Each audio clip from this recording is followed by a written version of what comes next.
மேய்மைக்கும் பசியற வேணும் போல இருக்கு. டேபிள் மேலே உட்காந்துருக்கா.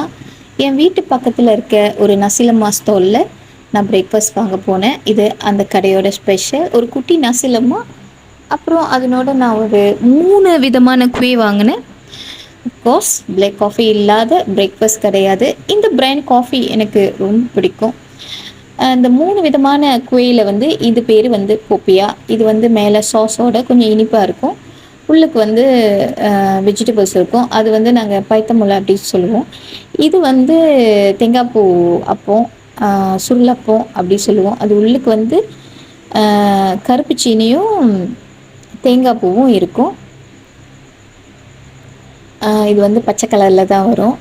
அப்புறம் நான் சின்ன வயசுலேருந்தே டோனட்னால் எனக்கு ரொம்ப பிடிக்கும். ஏன்னா நான் சீனி ரொம்ப விரும்பி சாப்பிடுவேன். இது மேலே கொஞ்சம் சீனி தூவி இருக்கிறதுனால எனக்கு ரொம்ப பிடிக்கும். இன்றைக்கி ஃப்ரைடே. நான் நேற்று கேல் போயிருந்தேன். ஆல்ரெடி நான் 2 நாள் லீவ் எடுத்திருந்தேன். போயிட்டு விடிய காலில் தான் திரும்பினேன்.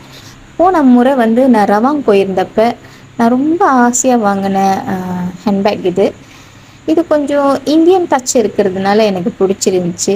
நான் ஒரு இந்தியன் கடையில் தான் இந்த பேக் வாங்கினேன். அந்த கடை பேர் பருத்தி.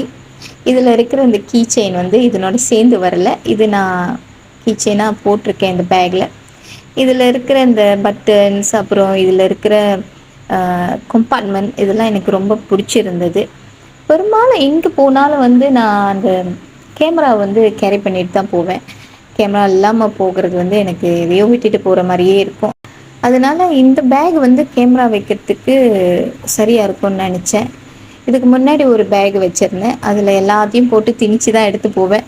அது என்னைக்கு அறந்து விழப்போதோ அப்படின்ற மாதிரி எனக்கு தோணிக்கிட்டே இருக்கும். அதுலேருந்து பொருட்களை தேடி எடுக்கிறதுக்கும் ரொம்ப கஷ்டமாக இருக்கும். இந்த பேகு நிறைய கம்பார்ட்மெண்ட் இருக்கிறதுனால நிறைய வச்சுக்கலாம். கேமரா வச்சுக்கலாம். என்னோடய குட்டியாக இருக்கிற மேக்கப் பவுச்சும் வச்சுக்கலாம்.